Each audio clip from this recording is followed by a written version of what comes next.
than it is, or harder today than it was 5 years ago. Yet those same people are willing to quit their job. I wonder if those two things correlate. Do you think?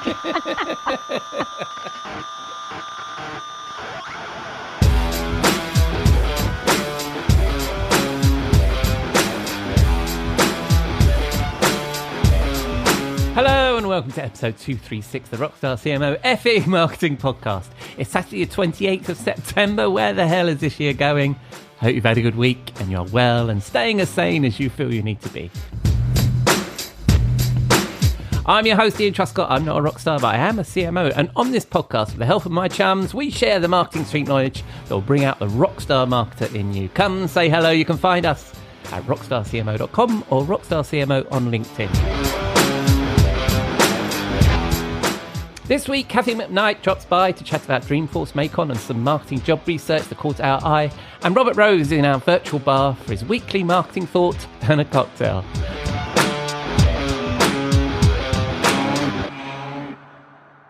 But first, we need to pay the bar tab. I'll be back in a moment. We'll be right back. We'll be right back. My dad works in B2B marketing, but I never really knew what that meant. Then one day, my dad came by my school for career day and told everyone in my class he was a big ROAS man. Then he just kept saying things like, the bigger the ROAS, the better, over and over. My friends still laugh at me to this day. I think it means calculating a return on ad spend. One thing's for sure, I'll be known as the ROAS man's kid for the rest of my days. Why couldn't you just be a fireman or a lawyer? Why? You ruined my life, Dad.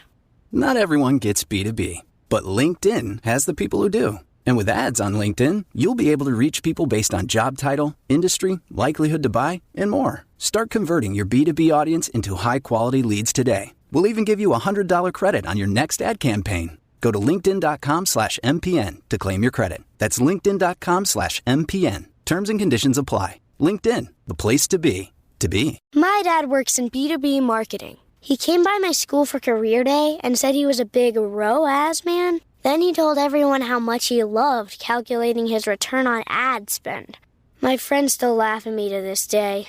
Not everyone gets B2B, but with LinkedIn, you'll be able to reach people who do. Get a $100 credit on your next ad campaign. Go to linkedin.com/results to claim your credit. That's linkedin.com/results. Terms and conditions apply. LinkedIn, the place to be, to be.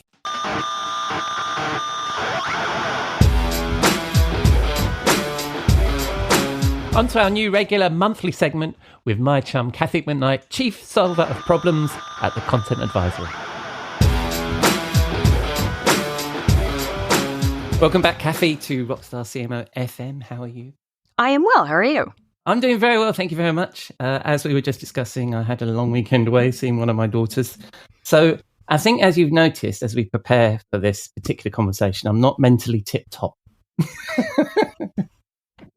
Yeah, our pre-recording before we hit the record button. Yes, it was a bit. Let's go with scattered as the conversation.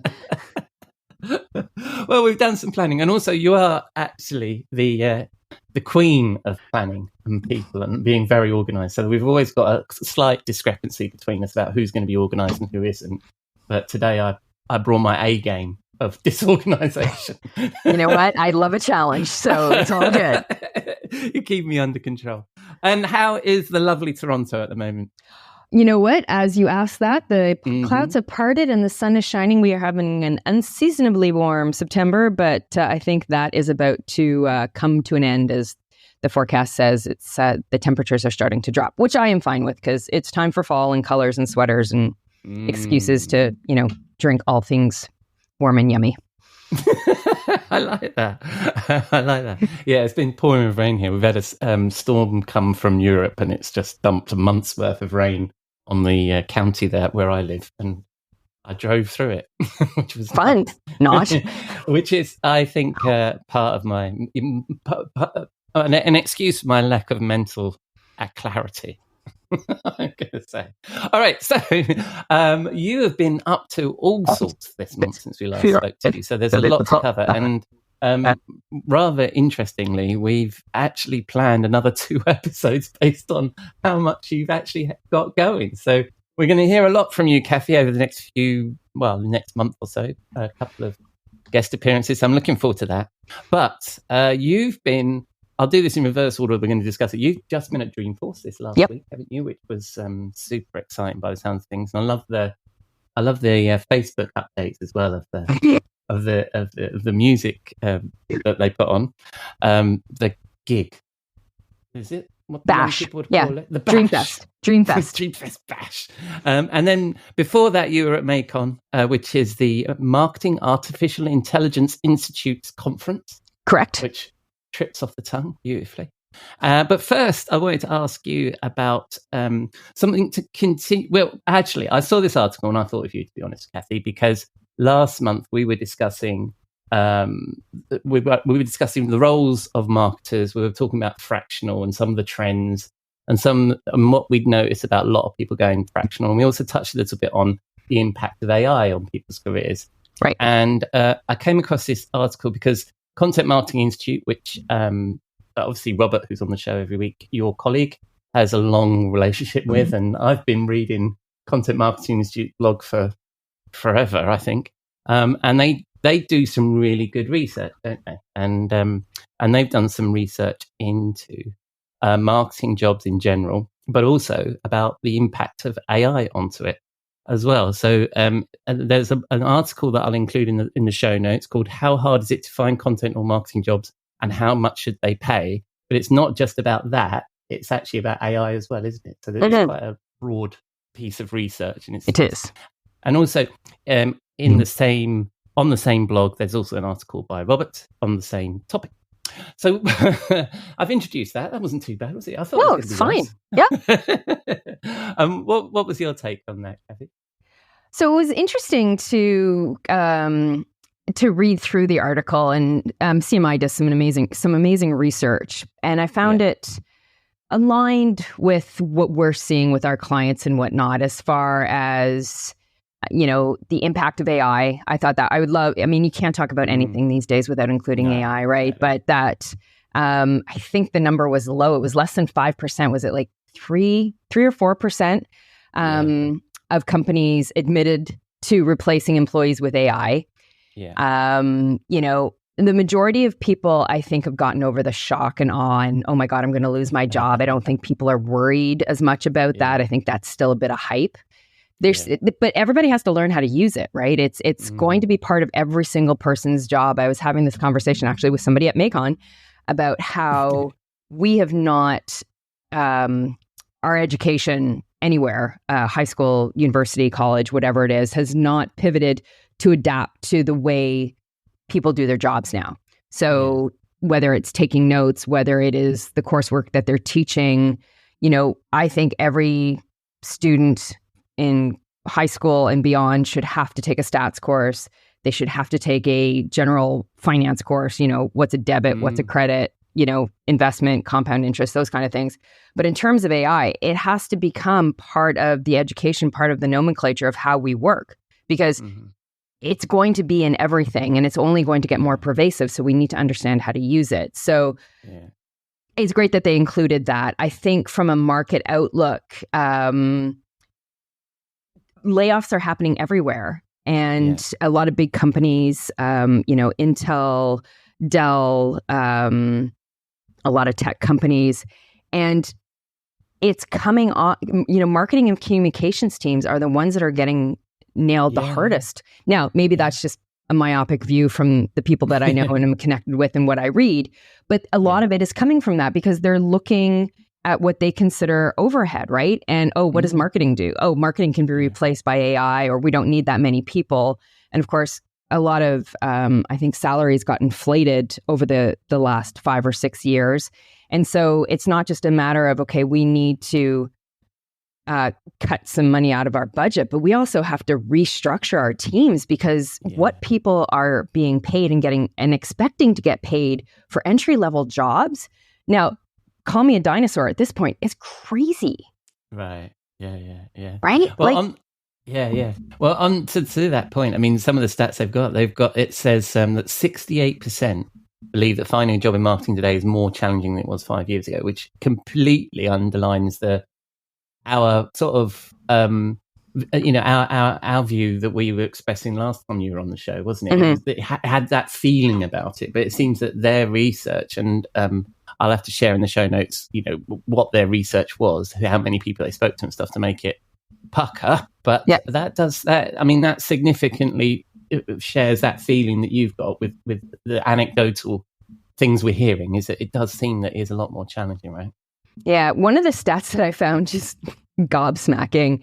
Yeah. That I think it was 68% said that they would leave their job if they were required to work in office full time. Yeah. Almost 70% of people value being able to work from home over having a job. Yeah. That's mad, isn't it? Especially, even though pretty much the same number, didn't you just say so? Yeah. Didn't you just say 68% were having were finding marketing job was harder 5 years ago than it is, or harder today than it was 5 years ago? Yet those same people are willing to quit their job. Yeah, exactly. I think it's I wonder if those two things correlate. You think? But I think, they do get onto. In their report, they make the statement that remote work is not negotiable. The marketers are not negotiating on that, which I find also quite interesting. You both of us have worked remote probably most of our careers, right? So it's not like I'm some sort of go to the office Luddite that says you must go to the office, because I certainly don't play by those rules. But on the other hand, I think if there was a nice job, I would certainly show up, right? Well, not only that, for those who I can almost forgive is the wrong word, but I can almost forgive those who've never really worked in an office environment to not understand what they're missing out on, right? So it's full stop, want to work from home because they don't know what they're missing. Yeah. But for anybody who had spent, let's say, at least 3 years in an office before COVID hit and everybody went remote, I can't imagine having a conversation with anybody in anything to do with our world. Maybe, other jobs, sure, but from a marketing, communications, content, whatnot, where they didn't find value in being able to interact with other people within their organization face to face, where they didn't find value in overhearing conversations in which they could leverage into like, oh, I didn't know that, and apply it to what they're doing, or learn from someone, or meet someone, or participate in something that otherwise they wouldn't have had exposure to. So I just think so many people are looking at this from such a narrow lens on what do they want versus what are they missing. Yeah, absolutely. I don't know how you met your husband, but I certainly met my wife through work.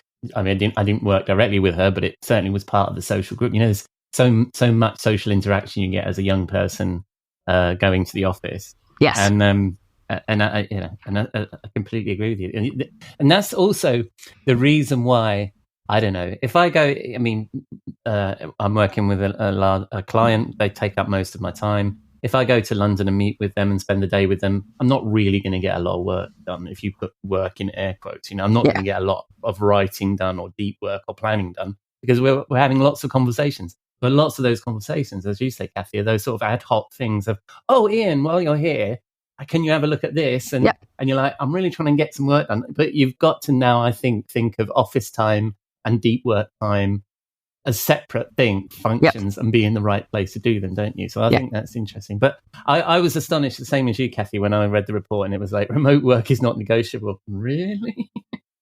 But I do, the other thing is, we don't need to harp on about the benefits of remote work. It's great for, women with young children. It's great for people with disability, and it's part of the mix. It's just this sort of very strong, like, it's not negotiable. It's a bit strong. And it's not just women with young children, it's families with young children.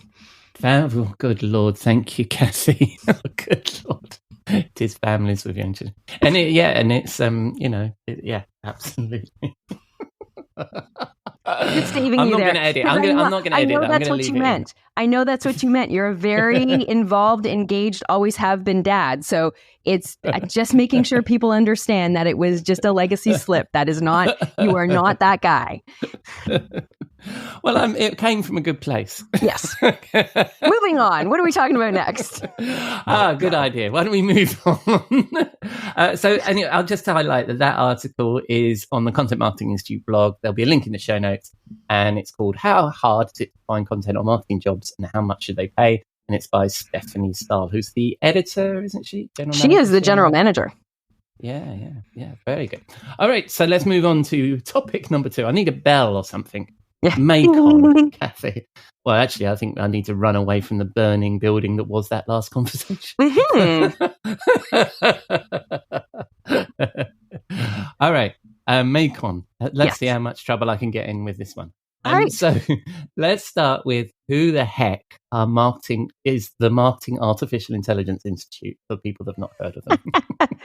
So they are an organization that really focus on artificial intelligence within marketing, right? So it is, it's taking all those things we were talking about or have been talking about from how it's leveraged technology, impact, process, et cetera, but in a very marketing focused world. And there's some amazing people that work there. And my doppelganger, not at all visually, but Cathy McPhillips is, I think she's the chief growth officer, maybe. Anyways, she's amazing. She's Ever at present. CMI as well, isn't she? She used to be at CMI, yeah. So they were very smart to include her on the team, and she's doing amazing things over there.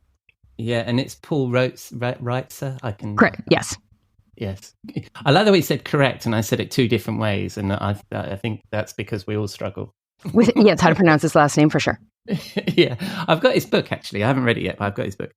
So that's and then it's very much in the same model from what I can observe as Content Marketing Institute, isn't it? It's very much about education and events and community and getting people together. It is interesting that there is another Cathy McPhillips. Cathy Mick, yes. Cathy Mick in this world. So the event was in Cleveland. Again, a very content marketing institute thing to do. So Joe Polizzi was there because he's the most famous person in Cleveland, I think. What were your key takeaways from the event? Well, a couple of things I was taken by one was the variety of attendees. So all ages, all over the place, roles, again, all over the place. Sponsors were a lot of technology, a lot of AI technology. So the usual suspects and whatnot, as well as some fun new ones that I wasn't familiar with prior to the conference. There's still a lot of confusion. How do you use it? Where do you start? Some key takeaways and from the conversations that I have is process development. And I may have a bias here, is really important when implementing AI, right? So Robert and I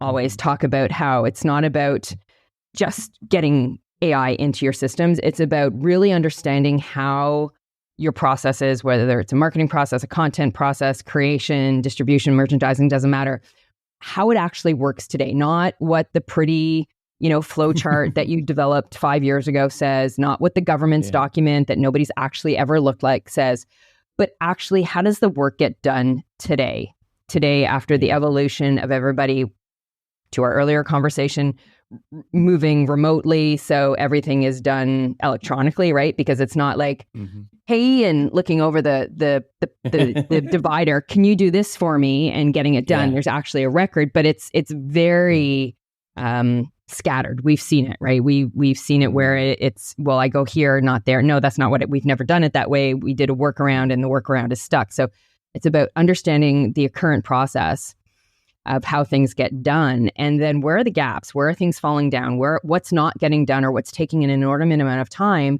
that AI can actually help, and applying it there versus we're already good at this, so let's make that even better, right? Because that just creates the gap going. So process was something they talked about a lot. AI literacy in education. knowing what it can and can't do, where it's going to work, where it's not going to work, and setting expectations. There is a big chasm, I would say, between those of us who understand the tools and what they do and how long they take to actually refine and get working properly versus the instant fix that so many technology companies talk about it being. Yeah. So you have to set that expectation, right? You are going to go into the trough of despair like you do with any other technology adoption before you come out the other side. And it depending on how you're applying it, it's going to take, whether it's short or long, but you've got to set that expectation. And the growth of human skills. I love the fact that there was a lot of conversations. Okay, so what do we humans need to do? How do we need to change? Wow. And what are the things we need to make sure we stay focused on, right? Because AI, doesn't have traits like empathy and creativity and strategic thinking. And so we need to make sure that we as humans stay integrated into the process. We're going to talk about Salesforce in a minute and Dreamforce. One of the things that Mark Benioff, CEO of Salesforce, said, I think it was a couple of years ago, was to the effect that AI is amazing and it's going to do amazing things, but humans have to maintain and be the arbiter of good. Yeah.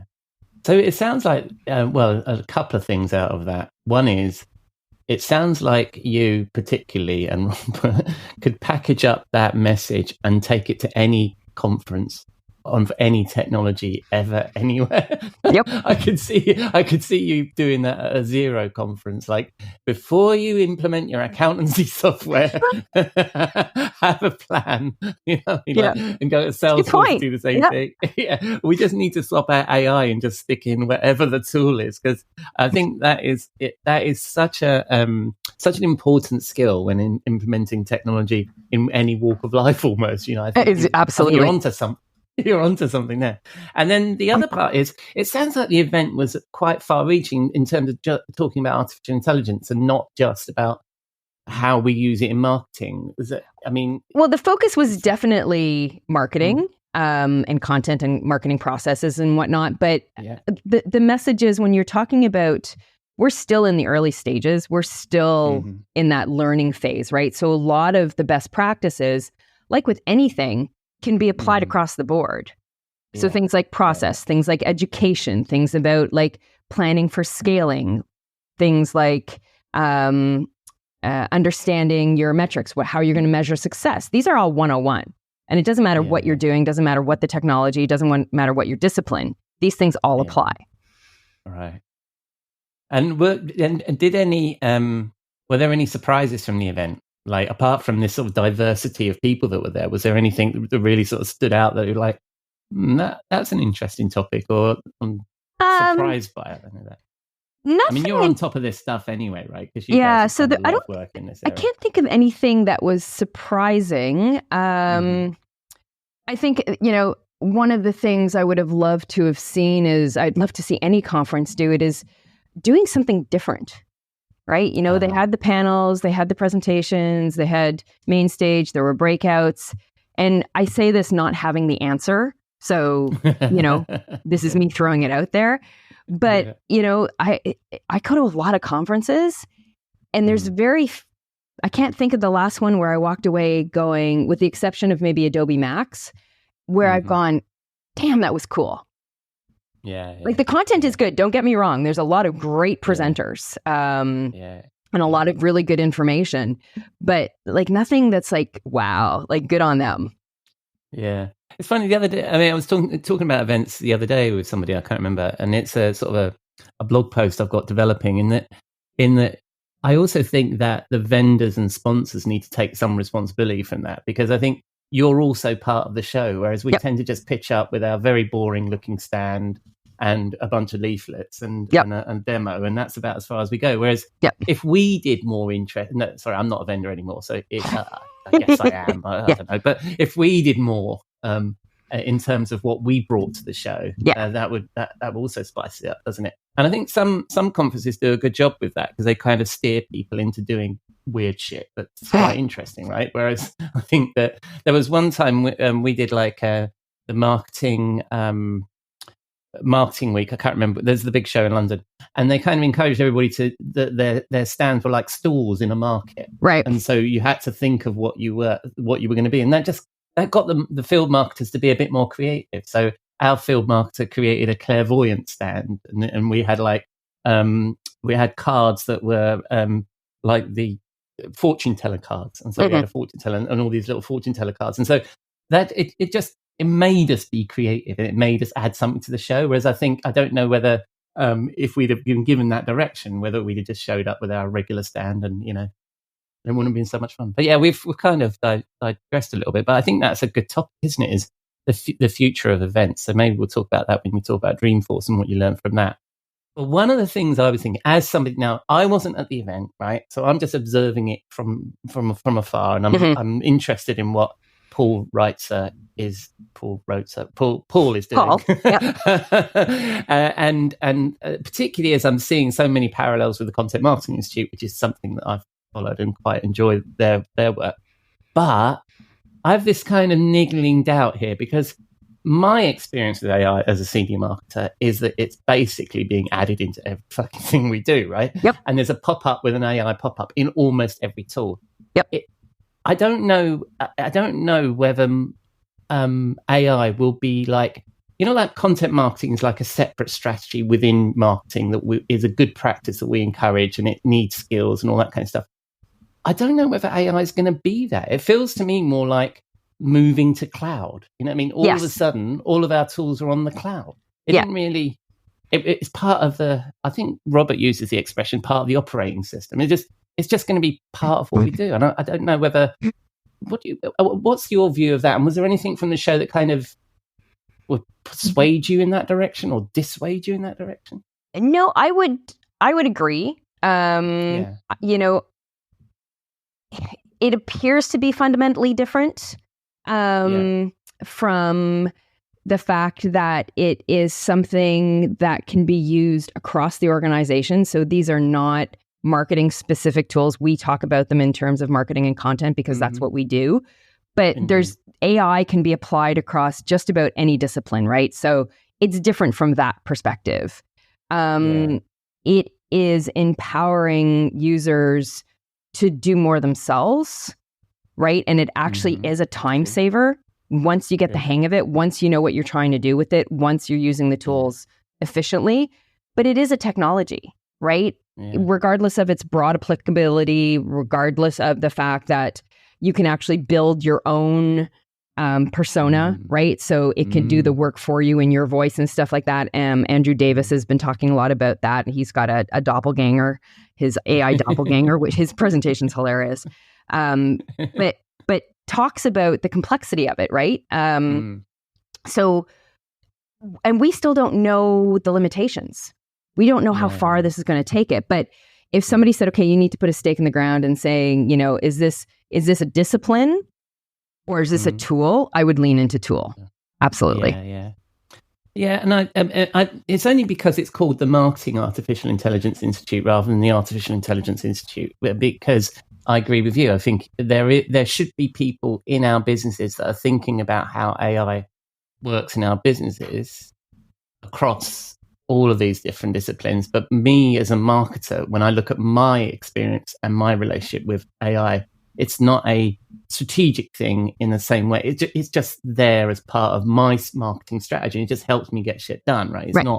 It's not, oh, what's my AI strategy? Well, my AI strategy is just going to help me get shit done, right? So, well, you definitely have to have an AI technology strategy, right? Because, exactly. I think we talked about this last time. We've been talking to customers, clients, people, anybody who will listen, quite frankly, as an analyst or consultant, about, you've got to get your data in order, right? Data, however you want to pronounce it. And companies have been just amassing this crazy amount of information, and we might need it, but they haven't structured it. They haven't put it in a way that it's accessible or sorted or clean or anything like that. So that's one of the big things that are stopping organizations now from really getting going with AI in terms of marketing, because their data sucks, right?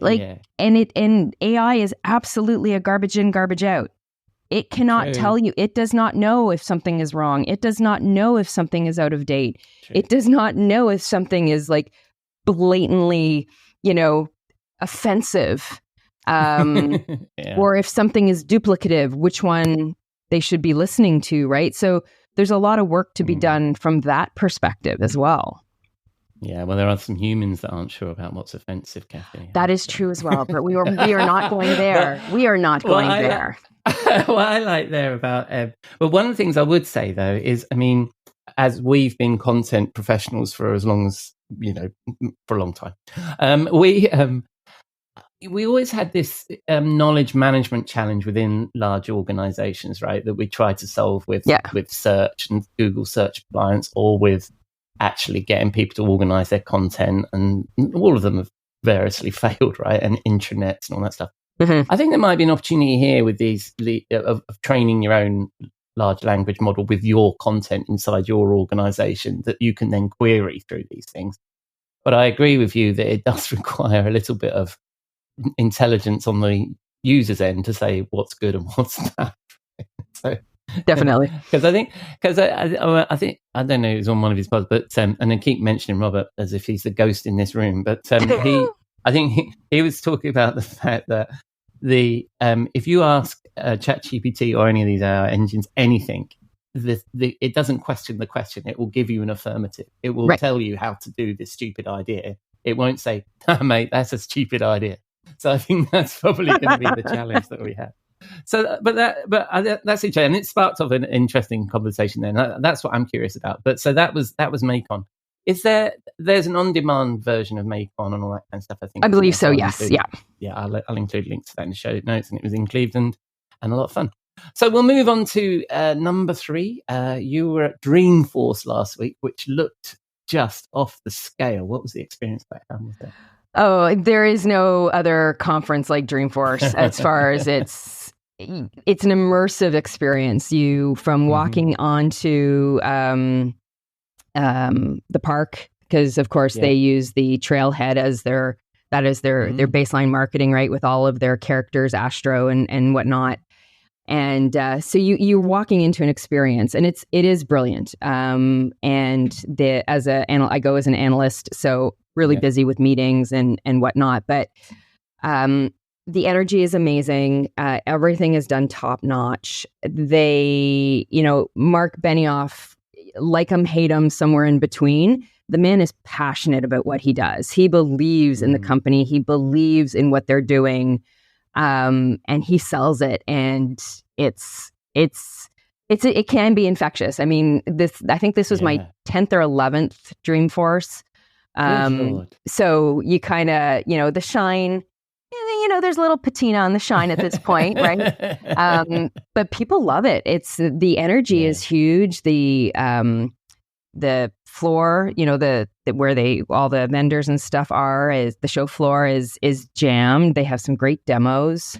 So yeah, I mean, it's a great time, and who doesn't love San Francisco in September? So yeah, lovely. And I think it's a really good example about serving your community, isn't it? And doing things for your fans. I mean, there are people out there who are Salesforce fans and Dreamforce. Massive fans, like crazy fans. And, there's always some good announcements. As analysts, again, we get the sneak peek before we go. So, we're not as like shock and awe sometimes as when they announce stuff. But, Mark has been talking about Dreamforce being the biggest AI conference for the last 2 years. So he doesn't talk about it as being a marketing technology or a CRM technology where they started. This is the biggest AI conference in the world. And with 40,000 plus people in San Francisco for it. And then I think the number I heard was another 100K probably online. There's no arguing it. Show me another one that's doing it. But they're doing some really cool stuff. There's been years where you're kind of like, wah, wah, wah, wah. Like, okay, great, fine. That's variations of what we've already heard. But, this year they talked about Agentforce for building and deploying autonomous AI agents for sales, marketing, customer service. Saw them in play. Very cool. They introduced Atlas, which is their sort of brain for Agent Force. So they're using Copilot, and it's helping guide the agents, the Agent Force agents, to be more intelligent, quote unquote. Keeping in mind there's certain things it's AI can't do. Natural language interactions with AI agents into Slack. They talked about, some Sales Clouds and Service Cloud updates and stuff like that. So, they're always moving forward. And though the company has grown through acquisition, as they build out, they're building out on Salesforce One, which is their native platform. So they're taking stuff they've bought and updating it, rebuilding it on Salesforce One. So it's no longer that, sort of patchwork. It's really growing out to be more native now. It's still, growth through acquisition. But it was, I got to say, Agent Force is pretty cool. Lots of potential. It's early days. Cool. So I reserve the, 2 thumbs up, but it's, seeing it in play, it's pretty cool. Yeah. Yeah. So you're generally impressed by the experience of the event and by some of the things that Salesforce are actually doing. You scratch away the glitz and glamour. There's actually some good shit going on there. Oh, absolutely. Absolutely. And I mean, come on. I got to see Pink and Imagine Dragons and Kygo at Dreamfest. Yeah. Nice. Thank you very much. Nice. Yeah. And well, I mean, my last question on Dreamforce was whether big events were still relevant, but I think you've kind of answered it, right? Because it's such a fillip for the community, for their fans, for this is why people are fans of Salesforce, isn't it? That they can participate in something like this. Well, I think for sure it's part of it. It's certainly a draw. Like people want to go to Dreamforce. But I think we have to remember the flip side of it too. These conferences do amazing things for the local community, right? As far as jobs for the week prior, week of, and then clean up afterwards about the injection of into the local economy, right? As every single hotel is sold out, as every restaurant is filled up. So there's a lot of good things that go on in general. Salesforce is an amazing company from a philanthropic perspective. 1% rule, so 1% of their profits, 1% of employees' times. They're allowed to. They're encouraged. It's part of their job to go out into the community and do good things. And so if more organizations could look at that as their model overall, like the big picture as far as events and what it contributes, I think, there's some good to be had. Yeah, I mean, that work they do, obviously, it doesn't get talked about enough. I mean, we talk a lot about big tech not paying their taxes and not contributing to, and certainly not giving back the hand that fed them.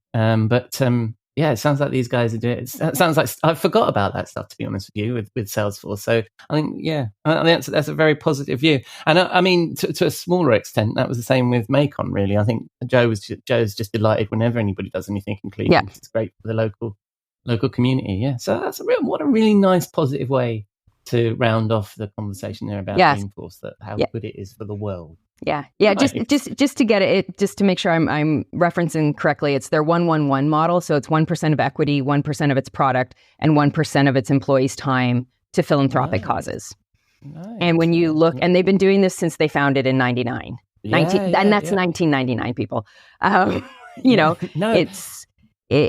were one of the first organizations to have a chief ethics officer in terms of technology. So they watch who uses their tech. Like it's just, so for all of the negative that goes on for big tech, and Salesforce has earned its fair share. I'm not, rah-rahing, cheerleading only.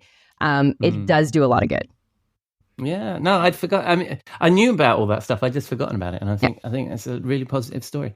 All right, so that we were just going to cover 3 topics today because they're 3 big topics, and normally I like to cover 5, but we're going to cover some more stuff in a couple of weeks' time, and then in a couple of weeks' time after that. So, what's coming up for you? And before I speak to you next, Cathy. Well, we've got Robert and I have our next webinar or live event, as we're supposed to be calling them now, according to the data. Content and offsite marketing, getting your audience to care about what you share. So that is on Thursday, September 26th, 2 p.m. ET, 11 a.m. Pacific time. And of course, if you can't make it, that's okay. Just register and we'll send you the link. So we're excited about that Robert's going to be leading that one. And then I've taken, for anybody who's following, hopefully everybody, Uncharted Journey, I've taken a little bit of a hiatus over the last month trying to figure out my next step with the podcast. A few people have reached out to me and said, you should write a book about all this. So I've kind of been... I was one of them. Yeah, you should. So I've been taking a break. I got a few in the can, but taking a break to see what the next evolution of it is going to be. Right. And have you got any big events coming up? Where are you next? I'm home for 3 weeks, much to the joy of I think so. Definitely the joy of my dogs, my family. And then I have Adobe Max in early October. Nice. And then right after that, I've got Content Marketing World. Yeah, cool. Yeah, and we've already scheduled you to talk about Content Marketing World when you come back from that. And then, but I'll speak to you in a couple of weeks' time with some of the other topics we didn't have time for today. So thank you very much for your time, Cathy, and I look forward to speaking to you very soon. Thank you, Ian. Have a great week or a couple of weeks. Cheers. See you later. Cheers.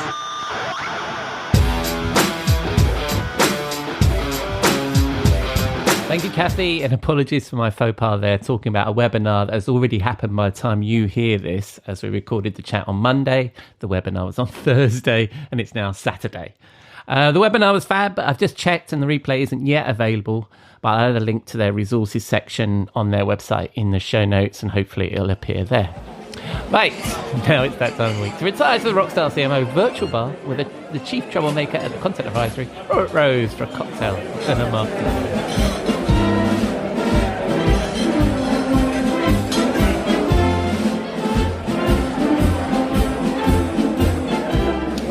Robert, what are you drinking?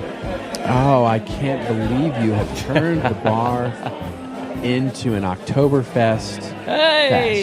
Yeah.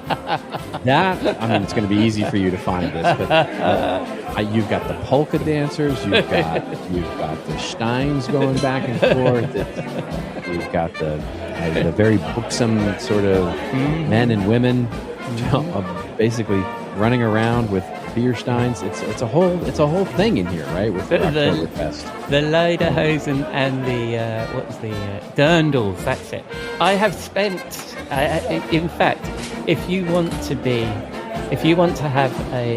run an event as a CMO, and you've got a CEO and you're in Munich, and they decide that they want to run everything around Oktoberfest, that is quite a hard gig.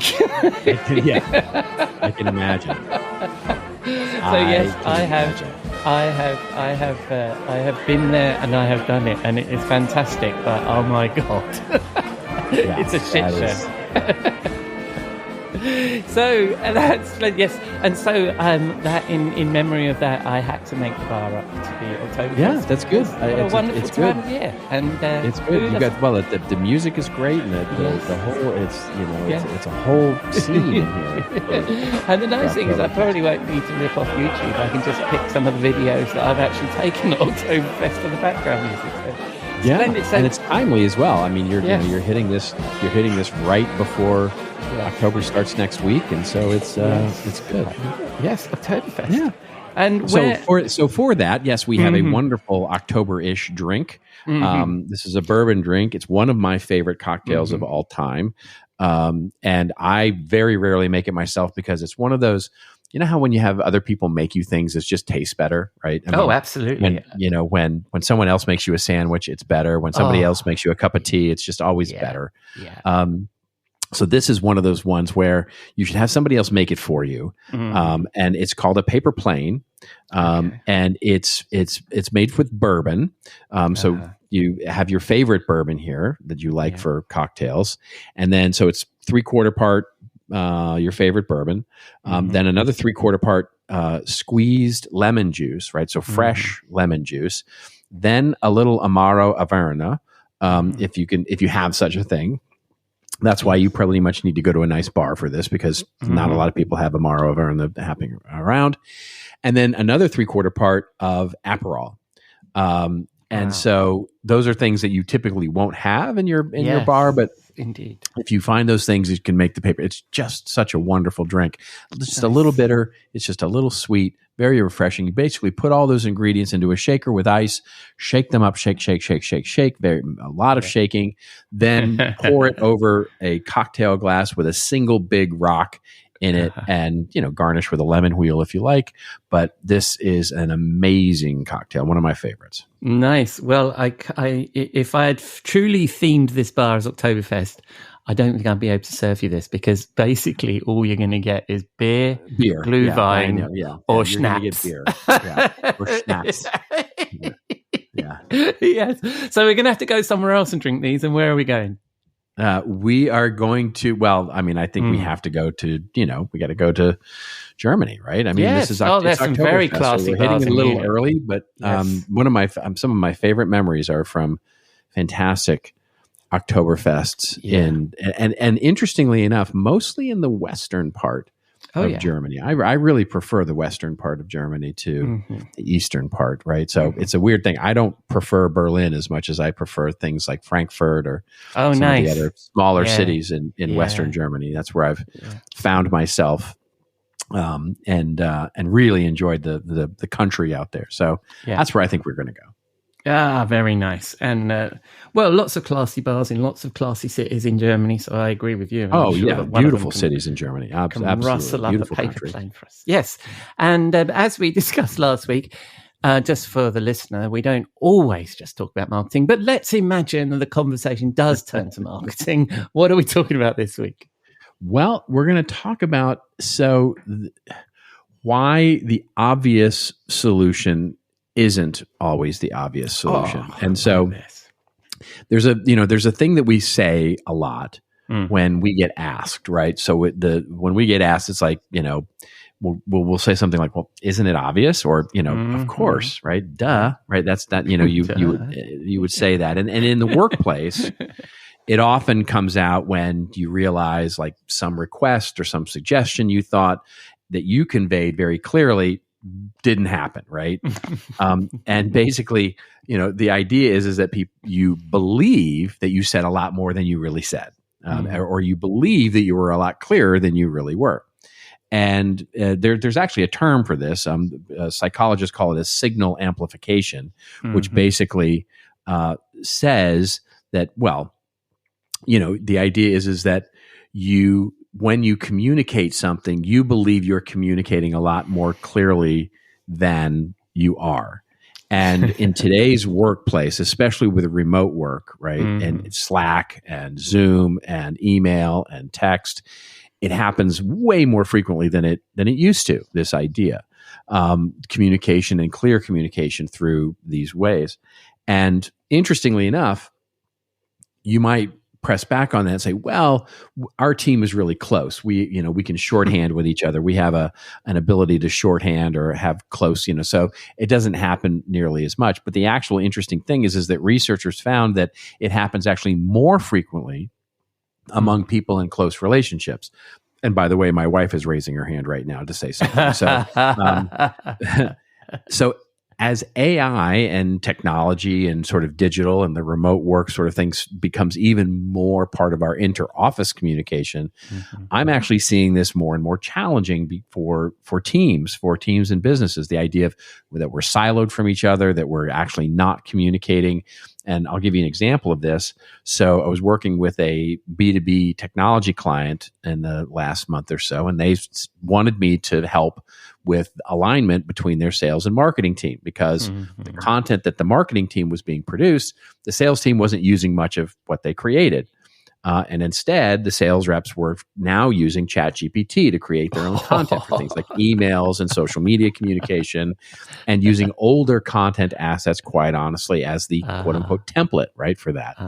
And worse, they were not only doing that, but they were still requesting new content pieces from the marketing team, which caused a backlog of requests that, by the way, they weren't going to use, and conflicting priorities, because marketing knew they weren't going to use the stuff, but we're still getting the requests. So they're thinking to themselves, well, should we continue building these thought leaderships knowing that they're not going to use it, what we create? Or do they basically fulfill those requests for the sales stuff that sales does want and doesn't fit their overall story or the plan that they're creating. So they're sort of in a rock between a rock and a hard place. And I see this challenge a lot, right? With especially in B2B, where sales and marketing aren't aligned in this way. And by the way, research finds this. In CMI's B2B content marketing research, just for 2024, which is a little old now, but it's less than a year old at this point. But basically, it found that the top challenges that demand gen marketers, content marketers have when it comes to misalignment with sales is 1, a lack of resources, 2, aligning content by the buyer's journey, and 3, aligning content efforts across sales and marketing. So it's exactly this, right? Yeah. And you go, well, wait a minute, hold on. If we know this, if sales knows this, if marketing knows this, if both teams agree that we want to use the best content, why doesn't just everybody get together and let the data, let the numbers tell what content is the best? I mean, isn't that obvious, right? And it seems obvious, and you go, no, duh. But my client even tried it, and it got worse. And because what happens is that the team wasn't suffering from a content quality problem. The quality of their content was pretty good. They had this communication problem between the two of them. And that's the real challenge that we need to solve, is not the content quality issue. It's rather the communication between the teams to find out what's going to get used, how it's going to get used, what the story is, and where we're actually trying to create that value in the various parts of our buyer's journey. Because marketing was prioritizing creating new pieces to attract sales teams' attention. In other words, they were making their content so that the sales team would love it instead of the audience, right? And this made all the content less about thought leadership and rather a lot about what, the same kind of competitors were putting out, because the salespeople were going, ooh, bright, shiny jazz hands objects. Let's look at what the competitors are doing. We want more of that. Yeah. So they were sort of going down this degrading sort of, cycle of getting worse and worse and worse because neither were getting what they wanted. And so basically one of the things that comes to play here is the need for communication and collaboration between the teams. And as I've said many times before, my little bumper sticker is that 90% of content strategy has nothing to do with the content. It is all about communication and collaboration with the teams, getting to a common story, getting to that common story, then figuring out where all the assets should come out of that story, whether it's ebooks or, web pages or landing pages or webinars or podcasts or all of the above with one core story. And the companies stopped looking at sales as the final distribution channel of sales materials. And instead, sales became an opportunity. So one of the things that they did, for example, was every thought leadership piece now not only came with the thought leadership piece, but came with a meta piece of content that says, here's how you use this. Here's what it means. Here's why it's important to the customer. Basically helping the salespeople truly become the word enabled, like literally sales enablement to help them deliver the thought leadership in the right way. That way they value it more and the audience values it more. So that's becoming clearer. That's actually looking to become a lot clearer with your communication and what you're working on with your internal teams, rather than making the assumption of course they'll get it. Isn't it obvious? That's what we're thinking about. So is that about so a few things pop up there. One of them is it that the company doesn't understand its own story unanimously throughout the business? And the other one is there an element of this about goals and objectives and stuff like that marketing are working to one set of commercial goals, their own commercial goals of maybe of production or of vanity metrics, and sales are obviously working on revenue, right? So is it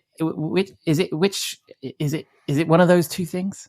It can be a lot of things, right? But that's a common one, right? A common one is that marketing has different goals than sales does, right? So, and you wouldn't think that it would be as obvious as it is, but it sometimes is, right? So, and I'll give you an example of this. One company I know was basically bonusing or putting metrics around marketing and content around the number of transactions that were created. In other words, how many customers were created from this content. Yeah. And sales was basically metriced on the idea of how many customers they would create. Mm-hmm. And so so you immediately go, oh, okay. Well, those seem in line, right? Those two goals seem in line, but they're not, right? Because what was ended up happening was marketing was getting basically bonused or metriced on how many downloads, how many MQLs they were generating, which were a lot easier to create for people who would buy small things. Yes. And sales was getting metriced on how many sales they could create. Yes. So in other words, they were actually bonused on how many buyers of small things. So what were they doing? Well, they were cherry picking leads. They were cherry picking all these leads that basically, weren't the big enterprise customers. They were the small, product, entry product, and basically really just cherry picking, marketing was creating a bunch of leads for enterprise stuff with downloads and with, et cetera. But they were big customers who wanted big complex things, whereas sales was being measured on how many customers could they create. Yeah. And they were, of course, cherry picking the leads for the most easy. So you're having all these leads go fallow because honestly, there was two different metrics going on. Yeah, I think it's appropriate. I mean, I talk about awareness, revenue, and trust as the three pillars of these kind of metrics, because I think it's okay that marketing and sales can have different metrics, but they need to align, right? And the thing is when I listen to that story, I'm thinking about creating a content marketing strategy around MQLs is a bit fucking flawed, because you're not going to create useful content, you're creating sales content. And our role in marketing is to be out there at the front, educating people and pulling them in gently, not selling to them. Is that it? I think, does that make sense? It's a great point. No, it's a great point. It's like, what ends up happening is that we look at metrics and goals and objectives, and we begin to, because we can measure each part, each conversion layer of the funnel, right? Yeah. And so we say, as a great example of this, let's look at a technology company, right? Where it's like part one conversion metric is free demo or demo, right? Yeah. With customer. That's one conversion metric. How many demos did we create? Which is usually MQL to SQL, right? Yeah. And then the next metric is going to, of course, be how many demos did we convert into customers, which is yet another one. Now, what we end up doing is looking at those two in silos with each other. And so we say, and the immediate tendency for marketing is to be assigned one of those, to say one is more important than the other. Yeah. In other words, to say your job is to make sure that those who convert into demos actually convert into real customers, right? Or actually opportunities, or whatever the next step is. Yeah. And so, to the detriment, by the way, of widening out the top of the funnel to get more demos in the first place. Yeah. In other words, they look at them in silo from each other as if they're competing metrics. Yeah. Because it's like, well, I'm going to put all my attention on making sure that the demos that we do get convert, instead of widening out the top of the funnel to get more demos anyway. When the actual goal is just more opportunities. Yeah. Who cares how we get there, right? Who cares if it's more demos or if it's more conversions of demos? Those are just metrics to let me know how I'm doing to the overall objective of just more customers. Yeah. And so when we think about designing our OKRs in this particular case, the OKR is not more demos or basically or a higher conversion rate of demos. That's just a metric. That's just a key result in the right objective. What the right objective is, more customers or more opportunities. Yeah. And so they become insights, KPIs, key performance indicators, but they are not themselves the objective, and that's the difference. I'm grinning so hard, I think my face might fall off. I can't help but I'm nodding and laughing and grinning and moving away from the microphone at various points. You're so on that. And I think that this could open a conversational rabbit hole that we could dive down for another hour, because I remember you telling me a story about a client that you worked with where they were doing this attribution process, and they went across all of and everything was going well, and you were sort of up and to the right because the company had started doing the marketing, but when you talk to all the different departments, if everything that they attributed and said that they were responsible for had happened, then you'd have had I can't remember the figures that you quoted. 1,200% growth or something. Yes. Exactly. Yeah. And I love that story because that is so true. And that's the problem. That's one of the other problems of attribution is you end up with double counting. But the other thing is we actually have no real idea sometimes about why somebody came along and filled in a form or requested a demo. There could have been a number of 20 moments that happened before that are immeasurable, or So I love this topic, and I just wish I had an hour with you to go through it, because I think, like I say, I was laughing so hard quietly with you saying all of that. Nice.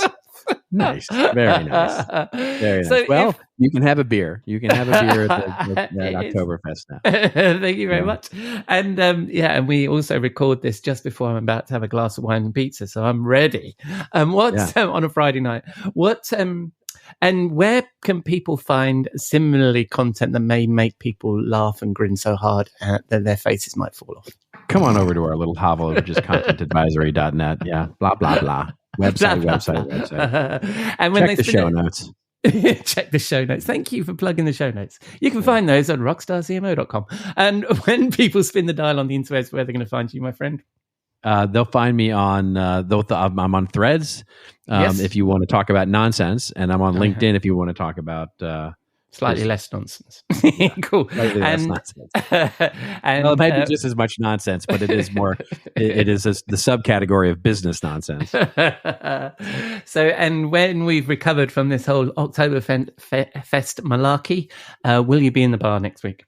Indeed. I look forward to it, mate. I'll see you then. Cheers, buddy.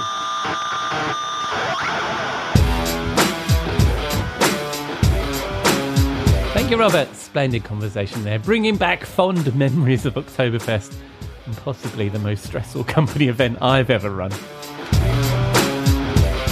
So that's a wrap on episode 236 of the Rockstar CMO effing marketing podcast. Thank you for dropping a dime into your podcasting jukebox, selecting our track, and jiving along with us.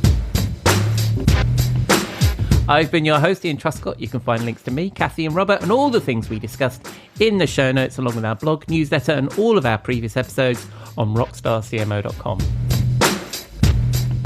Finally, I'd love to hear from you, so please say hello, rate or review us in your favourite podcast app, or just keep listening. I'm glad you're here. Next week, Jeff will be back discussing his campaign framework, and Robert will be back in the bar. In the meantime, have a great week, and I hope you can join me here next week on Rockstar CMO FM.